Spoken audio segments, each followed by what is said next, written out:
نیک بیبی ستوائی سڑے بسنگ پیجنی چی دا نیک بیبی دا احادیث مبارکو کی سلور خبری خودلے شوی دی چی پکم خزکی دا سلور خبری وی المرأة الصالحة دا نیک بیبی دا اول خبر دادا چی کل ورط خاون نظر اکی ندے بخوشالش بار بستڑ استومان یو ٹک ٹک شوی بی بار بستڑ استومانی چی کور تراشیو پا بی بی نظر اولگی ندے بخوشالش بس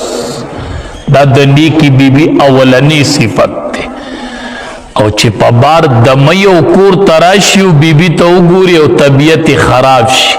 اغا سکونی خلار شی او خبگانی راشی دا مرئی صالحہ ندا دا نیک بی بی ندا دویم صفت دا نیکی بی بی دا دے چی کل ورطا خاون خبر او کی ندا پی لبیک وائی خاون خبر او کی او دا خاون خبر او منی دا خاون اطاعت کی ارا خبر چی دا شریعت خلاف نوینو خاون او کی ندائی او منی خاون او کی دا او منی حدیث مبارک کی ددی پوری راغلی دی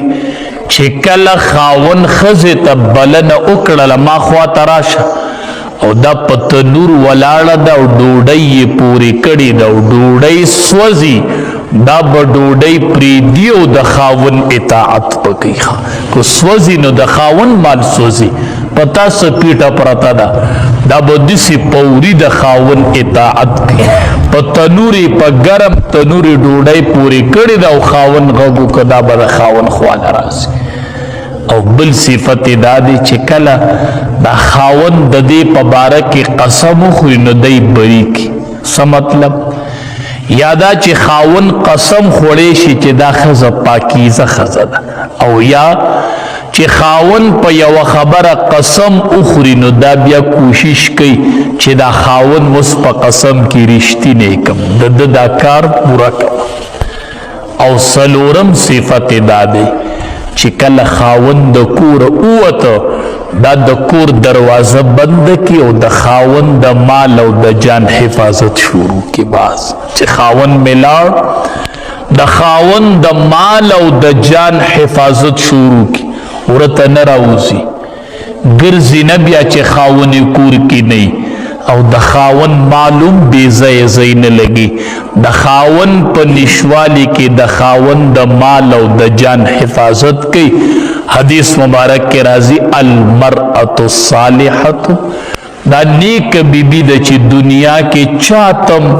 دا سلور صفات والا ښځه میلو شوله نو بس د دنیا خیر اوموندو دت د دنیا سکون دت میلو شو چې کله المرأة الصالحة کله بندت نیک بیبی میلو شي دا په دنیا کې آرام او سکون دی چې کله دت نیک بیبی المرأة الصالحة